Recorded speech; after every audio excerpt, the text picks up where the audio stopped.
Hello and welcome everyone, welcome to our channel the digital educare. আমি তোমাদের ভূগোল বিষয় শিক্ষক কিশোর স্যার। আজকে আমি তোমাদের মাধ্যমিক ভূগোলের যে ষষ্ঠ অধ্যায়ে গুরুত্বপূর্ণ একটি অধ্যায়, এর আগে আমি পার্ট 1 দিয়েছি। যারা দেখেছো কীরকম লাগছে তোমরা জানাও অবশ্যই। তো আজকে ওই চ্যাপ্টারেরই সেকেন্ড পার্ট নিয়ে কিন্তু হাজির হয়েছি। মনে রাখবে এই চ্যাপ্টার থেকে শর্ট প্রশ্ন হবে, যেখান থেকে আমি কিন্তু 100% কমন দিতে চলেছি। খুব ভালো করে বুঝে নাও, সহজে সমস্ত প্রশ্নের উত্তর সঠিক করে আসতে পারবে এবং নিশ্চিন্তে একটা ভালো স্কোর করতে পারবে। সেই জন্যই ক্লাসগুলো তোমরা দেখো, খাতায় লিখো, এবং গুরুত্বপূর্ণ কোশ্চেনগুলো আমি ক্লাসের মাঝে মাঝে কিন্তু অবশ্যই বলে দিচ্ছি। সেই জন্য প্রথম থেকে শেষ অবধি অবশ্যই ক্লাসটাকে দেখো, ঠিক আছে, এবং সবাইকে শেয়ার করো। তো আজকে আমরা পার্ট 2তে এই উপগ্রহ চিত্র এবং ভূবৈচিত্র সূচক মানচিত্র চ্যাপ্টারের পার্ট 2তে যে অংশটা আমরা পড়ব, আমরা অলরেডি কিন্তু প্রথম পার্ট পড়ে নিয়েছি। অনেকেই তোমরা দেখেছো, যারা দেখোনি সেকেন্ড পার্ট দেখছো তোমরা অবশ্যই প্রথম পার্টটা কিন্তু দেখবে, ঠিক আছে। আজকে সেকেন্ড পার্টে আমরা পড়ব যে ভূবৈচিত্র সূচক মানচিত্র। প্রথম পার্টে কিন্তু আমরা পড়েছিলাম উপগ্রহ চিত্র, ঠিক আছে। তো সেকেন্ড পার্টে কি রয়েছে? সেকেন্ড পার্টে রয়েছে ভূবৈচিত্র সূচক মানচিত্র। দেখো, প্রথমেই প্রশ্ন আসে, দেখো এই মানচিত্রটা কি? এই যে ভূবৈচিত্র সূচক মানচিত্র বলছি আমি, এই ভূবৈচিত্র সূচক মানচিত্রটা কি? ঠিক আছে, প্রথমেই সংজ্ঞাটা জানতে হবে। ভূবৈচিত্র সূচক মানচিত্রের সংজ্ঞা দেখো, ভূবৈচিত্র সূচক মানচিত্র বলতে আমরা যেটাকে বুঝি কি, এটাকে ইংরেজিতে টোপোগ্রাফিক্যাল ম্যাপ বলে। এমন এক বিশেষ ধরনের মানচিত্র যা নির্দিষ্ট স্কেলে এবং নির্দিষ্ট এলাকার অক্ষাংশ ও দ্রাঘিমাংশের ভিত্তিতে আঁকা হয়, এবং যাতে ভূপৃষ্ঠের বিভিন্ন উপাদানগুলো, প্রাকৃতিক উপাদান এবং সাংস্কৃতিক উপাদানগুলোকে বিভিন্ন রং এবং বিভিন্ন প্রচলিত প্রতীক চিহ্নের সাহায্যে নিখুঁত এবং পুঙ্খানুপুঙ্খভাবে নির্দিষ্ট অবস্থানে কিন্তু প্রদর্শন করা থাকে বা আঁকা থাকে। একে বলা হয় কি টোপোগ্রাফিক্যাল ম্যাপ বা ভূবৈচিত্র সূচক মানচিত্র বা টোপো ম্যাপ। তার একটা ছোট্ট কিন্তু উদাহরণ বা একটা টুকরো ম্যাপ কিন্তু আমি তুলে ধরেছি এখানে, ঠিক আছে। এই ভূবৈচিত্র সূচক মানচিত্রের মাধ্যমে কি কোনো একটি নির্দিষ্ট অঞ্চলের ভূপ্রকৃতি, নদ নদী, নদী বিন্যাস, জলাশয়ের স্বাভাবিক উদ্ভিদ, পরিবহন এবং যোগাযোগ ব্যবস্থা, তার সঙ্গে সঙ্গে সেই এলাকার জনবসতি, ধর্মীয় স্থান, চিকিৎসা কেন্দ্র ইত্যাদি বিভিন্ন প্রাকৃতিক এবং সাংস্কৃতিক বিষয়গুলো একসঙ্গেই কিন্তু তুলে ধরা হয়, ঠিক আছে। এই ভূবৈচিত্র সূচক মানচিত্র দেখতে এরকম, এটা অনেকটা বড় হয়, আর এর মান থেকে 15 মিনিট ইন্টু 15 মিনিট করে থাকে। এটা হলো ভূবৈচিত্র সূচক মানচিত্র, যেখানে আমাদের ছোট ছোট এলাকাগুলো যে থাকে, আমাদের পার্শ্ববর্তী এলাকাগুলো, সেগুলোকে খুব সুন্দরভাবে বিভিন্ন রং, যেমন নদীর জন্য নীল রং, ঠিক আছে, জনবসতির জন্য লাল, এরকম চৌকোনা, আয়তাকার, বর্গাকার এরকম চিহ্ন থাকে। এছাড়া এর পাশাপাশি প্রত্যেকটা বিষয়বস্তুকে সবুজ রঙে ফরেস্টকে, তারপর গাছপালার জন্য এক বিশেষ ধরনের চিহ্ন, স্বাভাবিক উদ্ভিদ, ঠিক আছে, এরকম করে আলাদা আলাদা চিহ্ন দিয়ে আলাদা আলাদা জিনিসকে দেখানো থাকে। যেখানে পোস্ট অফিস, যেখানে হসপিটাল আছে, তার জন্য আলাদা আলাদা চিহ্ন ব্যবহার করে খুব সুন্দরভাবে হাতে করে এরই ভূবৈচিত্র সূচক মানচিত্র তৈরি করা হয়। তো এই ভূবৈচিত্র সূচক মানচিত্র অ্যাকচুয়ালি উপগ্রহ চিত্রের ওল্ড ভার্সন বলতে পারো। কারণ কি, যখন উপগ্রহ চিত্র বা উপগ্রহ বা স্যাটেলাইট আবিষ্কার হয়নি, তখন মানুষের কাছে হাতিয়ার ছিল কোনোটা স্থানের পুঙ্খানুপুঙ্খ নিখুঁত একটা মানচিত্র যখন দরকার ছিল, তখন তার হাতিয়ার হিসেবে ইউজ করা হতো, বা তখন যে হাতিয়ারটা ছিল সেটা হলো কি ভূবৈচিত্র সূচক মানচিত্র। কারণ যত রকমের, ধরে নাও কোনোটা জায়গার উন্নয়ন করতে হবে, তার জন্য সেই জায়গাটা কিন্তু নিখুঁত ম্যাপের দরকার হয়, তাই না? কোনোটা জায়গায় যদি অপারেশন চালাতে হয়, আর্মি অপারেশন, কোনো রেস্কিউ, সেক্ষেত্রেও কিন্তু এই ভূবৈচিত্র সূচক মানচিত্রের দরকার হয়, ঠিক আছে। জায়গাটার একদম নিখুঁত ছবি হাতে নাতে কাগজে কলমে করার জন্য কিন্তু এটার প্রয়োজন হয়। এটার যদি আমরা সৃষ্টি বা এর ইতিহাস যদি একটু দেখি, তাহলে ভূবৈচিত্র সূচক মানচিত্রটা প্রস্তুত করে ভারতের এসওআই বা সার্ভে অফ ইন্ডিয়া, এটার আবার ফুল ফর্মটা আসে এসওআই বা সার্ভে অফ ইন্ডিয়া। এসওআই এর পুরো নাম কি? সার্ভে অফ ইন্ডিয়া, বাংলায় বলে ভারতের সর্বেক্ষণ বিভাগ। এর লোগো হচ্ছে, দেখো দেখতে পাচ্ছ, এর স্থাপনা 1767, 1767 সাল, ব্রিটিশ আমলেই এর প্রতিষ্ঠা হয়, ঠিক আছে। এই সংস্থাটি কি করে? আমাদের দেশের ভূবৈচিত্র সূচক মানচিত্রকে প্রস্তুত করে ও প্রকাশ করে। যত রকমের সার্ভে আছে, সমস্ত কিছু সার্ভে কমপ্লিট করার পরে এরা কিন্তু এই মানচিত্রটাকে এঁকে তারপরে প্রকাশ করে। এই সংস্থাটির সদর দপ্তর বা হেড অফিস কোথায় আছে? উত্তরাখণ্ডের রাজ্যের যে রাজধানী দেরাদুন সেখানেই অবস্থিত এর হেডকোয়ার্টার। এটা খুব ইম্পর্টেন্ট। কারা তৈরি করে ভূবৈচিত্র্যসূচক মানচিত্র? এসওআই এর পুরো নাম কি? কত সালে প্রতিষ্ঠিত হয়? এর সদর দপ্তর কোথায়? তার সঙ্গে কি আরেকটা ইম্পর্টেন্ট প্রশ্ন, যে এসওআই এর একটা ব্রাঞ্চ যেটা আমাদের পশ্চিমবঙ্গ রাজ্যে অবস্থিত সেটা কোথায় অবস্থিত? সেটা পশ্চিমবঙ্গ রাজ্যের কলকাতার পার্ক স্ট্রিটের যে পাশে একটি এর একটা শাখা আছে, পার্ক স্ট্রিট বা উড স্ট্রিট বলতে পারো, পাশেই পার্ক স্ট্রিটের পাশে উড স্ট্রিট, সেখানেই কিন্তু এর একটা শাখা আছে, ব্রাঞ্চ আছে, ঠিক আছে, যেখান থেকে পশ্চিমবঙ্গের জন্য কাজকর্ম কিন্তু চালানো হয়। এবার ভূবৈচিত্র্যসূচক মানচিত্রের আমরা আবিষ্কারক বা তৈরিকারক প্রস্তুতকারক সংস্থা পড়লাম। এবার ভূবৈচিত্র্যসূচক মানচিত্রের বৈশিষ্ট্য পড়ার পালা, যে এর মধ্যে কি কি থাকে, কেন গুরুত্বপূর্ণ, এর কি বৈশিষ্ট্য। তো এর গুরুত্বপূর্ণ বৈশিষ্ট্যগুলির মধ্যে প্রধান প্রধানগুলি হলো এক নম্বর কি সুনির্দিষ্ট স্কেল। এই যে টোপোশিটটা দেখছো মানচিত্রটা, এটা সবসময় একটা নির্দিষ্ট স্কেল এবং নির্দিষ্ট অনুপাতে আঁকা থাকে, ইস্টু দিয়ে, এরকম 1:50,000।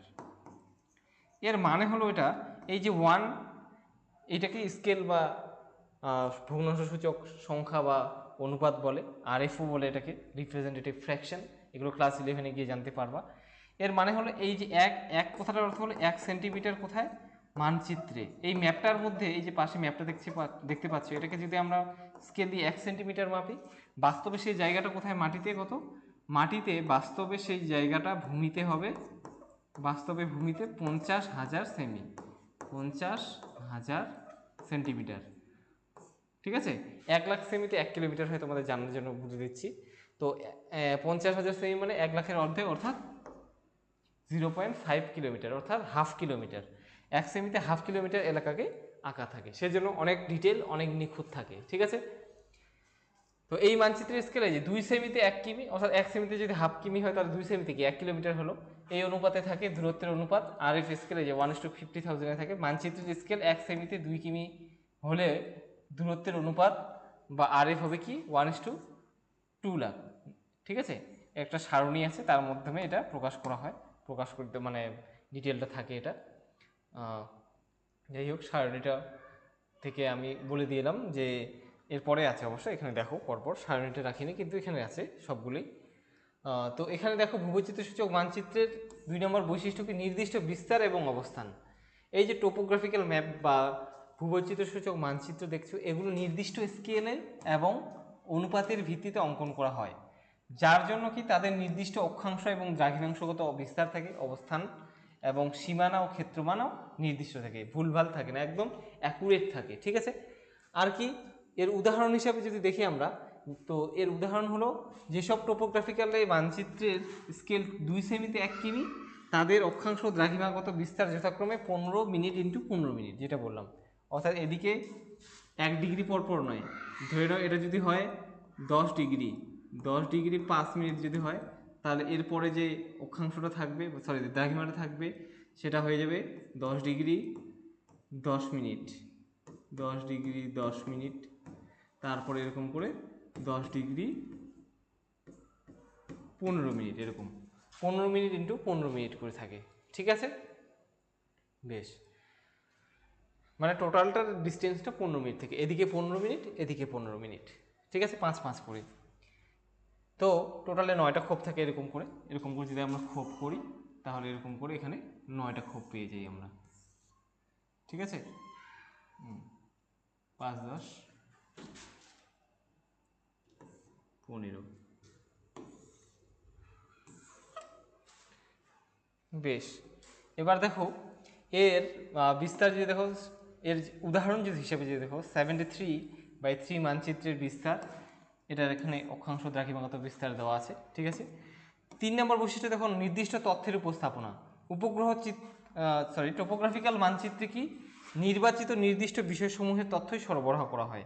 এর মধ্যে কি কি? প্রাকৃতিক উপাদানসমূহ, যেমন ভূপ্রকৃতি, নদ নদী, উচ্চতা, সদ্য এখানে আঁকা থাকে। 3 নম্বর কি থাকে? স্বাভাবিক উদ্ভিদ।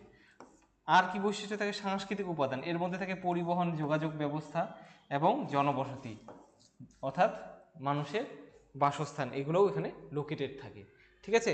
এর মাধ্যমে কোনো একটা জায়গায় নদীটা কোথায় সরু, কোথায় চওড়া, কোথায় ব্রিজটা তৈরি করলে ভালো হবে, সেখানে জনবসতির প্যাটার্ন কী, সেখানে চওড়া রাস্তা আছে কিনা, পাকা রাস্তা কী আছে, জাতীয় সড়ক আছে কিনা, এই সমস্ত ডেটা সেখানে পাওয়া যায়। সেখানে হসপিটাল কত দূরে, সেখান থেকে স্কুল কত দূরে, পোস্ট অফিস কত দূরে, এই সমস্ত ডেটা সম্বলিত এটা একটা মানচিত্র, খুব সুন্দর একটা মানচিত্র। 4 নম্বর বৈশিষ্ট্য কি, তথ্য সংগ্রহ ব্যবহার। তো নিখুঁতভাবে জমি জরিপ করা হয়, সার্ভে করা হয়, যেরকম করে রাস্তায় তোমরা দেখছো ইঞ্জিনিয়ার সার্ভে করে, সেরকম সার্ভে করে করে এই তথ্যগুলোকে, ডেটাগুলোকে কালেক্ট করা হয়। উপগ্রহ চিত্র এবং বিমান চিত্রের মাধ্যমে সংগ্রহিত এই তথ্যগুলোর নির্ভুল এবং নির্দিষ্ট প্রাথমিক তথ্যের ভিত্তিতে এটাকে কম্পেয়ার করা হয়। বর্তমানে উপগ্রহ চিত্রের সাহায্যে ছবি তুলে এবং সার্ভে করার পর দুটোর সঙ্গে কম্পেয়ার করে এই মানচিত্রটা তৈরি করা হয়। 5 নম্বর বৈশিষ্ট্য কি, নির্দিষ্ট রং এবং প্রতীক চিহ্ন ব্যবহার করা হয়।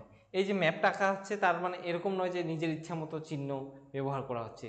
এই ভূবৈচিত্র্যসূচক মানচিত্র আঁকার জন্য কতগুলো চিহ্ন নির্ধারিত আছে, যেই জিনিসটার জন্য, যে প্রাকৃতিক হোক বা সাংস্কৃতিক উপাদানটার জন্য যে চিহ্নটাকে নির্দিষ্ট করা আছে, সেই ধরনের চিহ্ন, সেই ধরনের রঙকেই ব্যবহার করা হয় সব সময়, ঠিক আছে, যাতে করে এরকম ভুলভ্রান্তি বা কনফিউশনের সৃষ্টি না হয়, ঠিক আছে। প্রত্যেকটা মানচিত্রেই প্রত্যেকটা কালারকে নির্দিষ্ট, এবং ওই নির্দিষ্ট কালার এবং যে চিহ্ন, সেটার দ্বারা ওই নির্দিষ্ট জিনিসটাকেই বোঝানো থাকে, ঠিক আছে। এগুলো ক্লাস 11 তোমরা যদি জিওগ্রাফি নিয়েও, তো জিওগ্রাফি নিলে পরে ওখানে তোমরা প্র্যাকটিক্যালি এই জিনিসটাকে দেখতে পাবা। টপোগ্রাফিক্যাল মানচিত্রের উপর অনেক রকম প্র্যাকটিক্যালের কাজ হয়, সেগুলোকে তোমরা দেখতে পাবা, ঠিক আছে। নীল রং, নীল রং দিয়ে নদী বা জলাশয়কে দেখানো হয়। এখানে যত নীল রং দিচ্ছে সবগুলো নদী অথবা জলাশয়। সরি, লাল রং দিয়ে কি দেখা যায়, জনবসতি, সড়কপথ এবং ধর্মস্থান, এগুলোকে লাল রঙের সাহায্যে চিহ্নিত করা হয়। যদি রাস্তা হয়, ধর্মস্থল হয়, কোনো জনবসতি হয়, তাহলে লাল রং থাকবে। সবুজ রং দিয়ে অবশ্যই বনভূমি, গাছপালা, এগুলোকে চিহ্নিত করা হয়। কালো রং দিয়ে অনিত্যবহ নদী, যেগুলো নদীতে শুষ্ক ঋতুতে জল থাকে না, ওই নদীগুলোকে চিহ্নিত করা থাকে। এছাড়া রেলপথ, প্রশাসনিক সীমানা অর্থাৎ বাউন্ডারি, রাজ্যের সীমানা, দেশের সীমানা, বা যেটা হচ্ছে জেলার সীমানাগুলোকে নির্দিষ্ট করা থাকে। বাদামি রং দিয়ে কি সমোন্নতি রেখা, এই ম্যাপগুলো কিন্তু একটা বিশেষ টেকনিকে এখানে জায়গার ভূপৃষ্ঠের উচ্চতাকেও দেখানো থাকে, সেখানে পাহাড়, মালভূমি না সমভূমি, একদম এটার ক্রস সেকশন ছবি আঁকলে প্র্যাকটিক্যালে আছে, সেই পদ্ধতিগুলো করলে পরে সেই জায়গাটার ভূমিরূপ শুদ্ধ প্রকাশিত হয়ে যায়। এই ধরনের নানা রকম ভূমিরূপ এছাড়া এখানে চিহ্নিত থাকে। আর হলুদ রং দিয়ে কী করা হয়, কৃষি জমি। এখানে যে হলুদ রং দেখতে পাচ্ছে ছবির মধ্যে, এই জায়গাগুলো হলো কি, কৃষি জমি, ঠিক আছে, বুঝতে পারলে। এবার আর কি গুরুত্বপূর্ণ বৈশিষ্ট্য দেখো, ভূবৈচিত্র্যসূচক মানচিত্রের 6 নম্বর গুরুত্বপূর্ণ বৈশিষ্ট্য, রেখার ব্যবহার। এখানে কালো রং দিয়ে নিত্যবহ জলাভূমিগুলো বলাই হলো, লাল রং দিয়ে সড়কপথ, বাদামি রং দিয়ে সমোন্নতি রেখা দেখানো হয়। সংকেতের ব্যবহার, যেমন কি সংকেত ব্যবহার করা হয়, ভূবৈচিত্র্যসূচক মানচিত্রে যদি গুরুত্বপূর্ণ সংকেত বলা, তাহলে পিও দিয়ে পোস্ট অফিস, যেটা আমরা নর্মালি পিএস দিয়ে পুলিশ স্টেশন, তারপরে আরই যদি থাকে তাহলে এর কথা, আরএস যদি থাকে তাহলে সেটা বুঝতে হবে কি, রিজার্ভ ফরেস্ট, সংরক্ষিত বনভূমি। ডিবি এর অর্থ ডাক বাংলো, কোনো বড় অফিসারের বাংলো হতে পারে। আর এর কথা অর্থ হলো রেস্ট হাউস, ঠিক আছে। প্রচলিত প্রতীক চিহ্নের ব্যবহার, পৃথিবীর সর্বত্র, পৃথিবীর যে কোনো জায়গায় টোপোগ্রাফিক্যাল ম্যাপ বা এই ভূবৈচিত্র্যসূচক মানচিত্রের জন্য বোঝানোর জন্য ইন্টারন্যাশনালি যে প্রতীক চিহ্ন আছে সেগুলোকেই ব্যবহার করা হয়, এমন না যে মন গড়া প্রতীক চিহ্ন ইউজ করবে, ঠিক আছে। ভূবৈচিত্র্যসূচক মানচিত্রের মধ্যে এখানে ভূবৈচিত্র্যসূচক মানচিত্রের দেখো কি দেওয়া আছে, শ্রেণী দেওয়া আছে, ঠিক আছে। নির্দিষ্ট স্কেল অনুসারে প্রধানত 3 শ্রেণীর টোপোগ্রাফিক্যাল ভূবৈচিত্র্যসূচক মানচিত্র হয়ে থাকে। এগুলি হলো, একটা হলো ইন্টারন্যাশনাল সিরিজ, যেটা আন্তর্জাতিক শ্রেণীর মানচিত্র, ভূবৈচিত্র্যসূচক মানচিত্র বলা হয়। এই শ্রেণীর মানচিত্রে প্রধান কয়েকটি বৈশিষ্ট্য করি, এর স্কেল থাকবে ক্ষুদ্র স্কেলের। এখানে যে ভূবৈচিত্র্যসূচক মানচিত্রটা থাকবে, এটা এত ডিটেল থাকবে না, এটার মানচিত্রের যে স্কেলটা অনেক বেশি থাকবে, যে কারণে অনেক বেশি থাকবে স্কেলটা, যে কারণে মানচিত্রটা ক্ষুদ্র হয়ে যাবে, ক্ষুদ্র স্কেলটাকেও ক্ষুদ্র বলা হচ্ছে, সে কারণে এখানে ডিটেল দেখা যাবে না, ক্ষুদ্র ক্ষুদ্র আকারে দেখা যাবে। এর আরএফ কত থাকবে, 1:10 মিলিয়ন, 10 লক্ষ, এই কারণে একে আবার মিলিয়ন শিটও বলা হয়। তো এখানে এক্সটেনশন আসতে পারে, অর্থাৎ আরএফ আসতে পারে যে মিলিয়ন শিটে আরএফ কত, তার উত্তর হবে কি 1:10 মিলিয়ন, 10 লক্ষ, ঠিক আছে। এরপর বিস্তার ও সংখ্যা, এই আন্তর্জাতিক সিরিজের মানচিত্রের এইখান থেকে ইম্পর্টেন্ট একটা প্রশ্ন আসে যে বিস্তার এবং সংখ্যা কত। উত্তর ও দক্ষিণ গোলার্ধে 111টি, উত্তর গোলার্ধে 100 করে বললাম, 1111টি, এবং দক্ষিণ গোলার্ধে 1111টি, মোটে কত, 2222টি। এই সংখ্যাটা তোমাদের মনে রাখতে হবে। এই সংখ্যাটা দিয়ে প্রশ্ন হয় যে পৃথিবীতে মোট কতগুলি আন্তর্জাতিক সিরিজের ভূবৈচিত্র্য সূচক মানচিত্র আছে? উত্তরটা হবে 2222টি। এটা কিন্তু মাধ্যমিক পরীক্ষায় আসা প্রশ্ন। নিরক্ষরেখা থেকে মেরুর দিকে অক্ষরেখার পরিধি কমতে থাকায় এই মিলিয়ন শিটকে 3 ভাগে ভাগ করা হয়েছে, ঠিক আছে? যেমন 0 ডিগ্রি থেকে 60 ডিগ্রি অক্ষাংশ অঞ্চলের মধ্যে 4 ডিগ্রি অক্ষাংশ ও 6 ডিগ্রি দ্রাঘিমাংশযুক্ত মিলিয়ন শিটের সংখ্যা 900টি। এক্ষেত্রে এর দ্রাঘিমাগত এবং অক্ষাংশগত বিস্তার হলো 4 ডিগ্রি ইন্টু 6 ডিগ্রি। তারপর 60 ডিগ্রি থেকে 88 ডিগ্রি, এতগুলো ডিটেলস তোমাদের অ্যাকচুয়ালি জানার প্রয়োজন নেই, তবু একটু জেনে নাও। 60 ডিগ্রি থেকে যে 88 ডিগ্রি পর্যন্ত অক্ষাংশের মধ্যে যে জায়গাগুলো, সেখানে ম্যাপগুলোকে 4 ডিগ্রি অক্ষাংশ এবং 12 ডিগ্রি দ্রাঘিমাংশ নিয়ে আঁকা হয়। এরকম মিলিয়ন শিটের সংখ্যা হলো কত? 210টি, যার দ্রাঘিমাগত অক্ষাংশগত বিস্তার কত? অক্ষাংশগত দ্রাঘিমাগত বিস্তার হলো 4 ডিগ্রি অক্ষাংশ এবং 12 ডিগ্রি দ্রাঘিমাংশের মধ্যে আঁকা থাকে। 88 ডিগ্রি থেকে 90 ডিগ্রি অক্ষাংশের মধ্যে যে জায়গাগুলো, সেই অঞ্চলের জন্য যে ভূবৈচিত্র্য সূচক মানচিত্র আঁকা হয়, তার অক্ষাংশগত বিস্তার হলো 4 ডিগ্রি এবং 360 ডিগ্রি দ্রাঘিমাগত বিস্তার নিয়ে আঁকা হয় 360 ডিগ্রি, ঠিক আছে? এরকম ভূবৈচিত্র্য সূচক মানচিত্র একটি হয়ে সবগুলো যোগ করলে পরে এরকম করে কত উভয় গোলার্ধ মিলে হয় 2222টি। এই হিসাবটা মিলিয়ে দিয়েছে। তোমাদের মেনলি মনে রাখতে হবে এই 2 নাম্বারটার এত দূর অবধি, যে 2222টি টোটাল আন্তর্জাতিক সিরিজের ভূবৈচিত্র্য সূচক মানচিত্র। এবার 2 নাম্বার কি আছে? 2 নাম্বার সিরিজটি কি দক্ষিণ এশীয় শ্রেণী। দক্ষিণ এশিয়ার জন্য বিশেষ ধরনের যে ভূবৈচিত্র্য সূচক মানচিত্র ইউজ করা হয়। এই শ্রেণীতে কি আছে? দক্ষিণ পূর্ব এশিয়া, দক্ষিণ পশ্চিম এশিয়ার দেশসমূহে এই শ্রেণীর অন্তর্গত। এর মধ্যে আমরা দেশ হিসেবে দেখি তাহলে কি কি আছে? ভারত, বাংলাদেশ, পাকিস্তান, আফগানিস্তান, চীন, সৌদি আরব, মায়ানমার, এই দেশগুলো। বৈশিষ্ট্য কি? এখানে যে মানচিত্রটার যে স্কেল, সেটা হলো মাঝারি স্কেল ব্যবহার করা হয়। এর আরএস থাকে কত? 1:20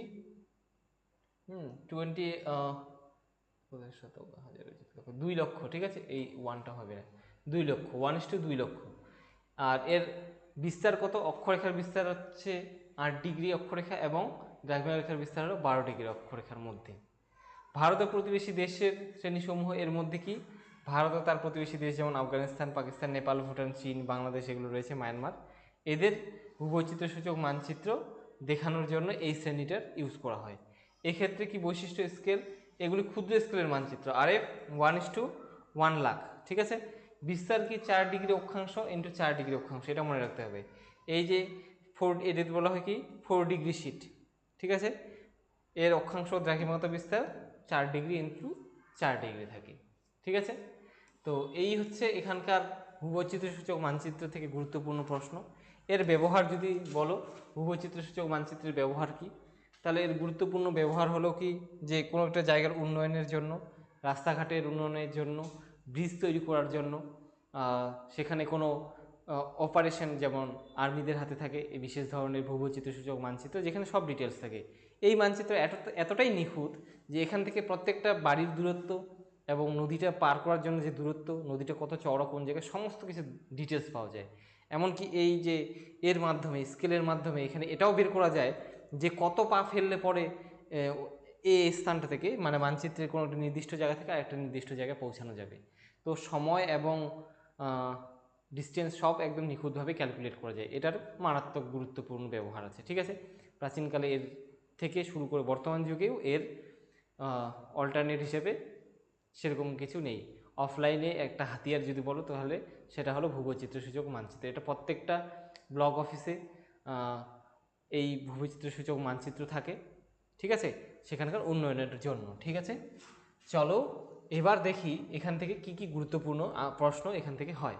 আমি মোটে 10টা গুরুত্বপূর্ণ প্রশ্ন এখানে রেখেছি, ঠিক আছে? শর্ট প্রশ্নগুলো রাখিনি, একদম যেগুলো MCQ বেসড হচ্ছে, বা 1 লাইনার বা 1 নাম্বারের জন্য যেগুলো হয়, তো ওগুলো বাদে আর গুরুত্বপূর্ণ প্রশ্ন কোনগুলো দেখো। এখান থেকে গুরুত্বপূর্ণ প্রশ্ন হলো গোটার চ্যাপ্টার থেকে, ঠিক আছে? দূর সংবেদন বা রিমোট সেন্সিং কি, ঠিক আছে? দূর সংবেদন বা অনুরূপ প্রশ্ন হলো রিমোট সেন্সিং কি, 17 সালে আসছে। জিও স্টেশনারি উপগ্রহ কাকে বলে বা ভূসমলয় উপগ্রহ কাকে বলে বাংলায়? জিও সিনক্রোনাস স্যাটেলাইট কি? এটা সান সিনক্রোনাস, জিও সিনক্রোনাস, ঠিক আছে? ভূসমলয়, এটা সান সিনক্রোনাস হবে, হ্যাঁ, জিও হবে না, এটা সান সিনক্রোনাস স্যাটেলাইট কি, বা একে বাংলায় বলে কি? সূর্য সমলয় উপগ্রহ কি? তো মনে পড়ে জিও স্টেশনারি বা ভূসমলয় হলো যেগুলো নিরক্ষরেখা থেকে 35 থেকে 36,000 কিলোমিটার উচ্চতায় পৃথিবীর আবর্তন গতির সঙ্গে তাল মিলিয়ে পশ্চিম থেকে পূর্ব দিকে আবর্তন করছে, যেগুলো ভূপৃষ্ঠ থেকে দেখলে পরে স্থির মনে হবে সেগুলো হলো ভূসমলয়। আর সূর্য সমলয় কি উত্তর থেকে দক্ষিণে যেই যে স্যাটেলাইটগুলো বা উপগ্রহগুলো পৃথিবীকে আবর্তন করছে মাত্র 700 থেকে 800 কিলোমিটার উচ্চতার মধ্যে যেগুলো অবস্থান করছে, এগুলোর মূলত কি যে পৃথিবীর যে আবহাওয়া সম্পর্কিত যে তথ্য সেগুলোই দিয়ে থাকে সূর্য সমলে। উপগ্রহ চিত্র বলতে কাকে বোঝায় এগুলো সব বুঝিয়েছি আমি। ভূবৈচিত্র্য সূচক মানচিত্রের সঙ্গে আজকের চ্যাপ্টারের আজকের যে টপিক ছিল তার শুরুতেই এটা ছিল।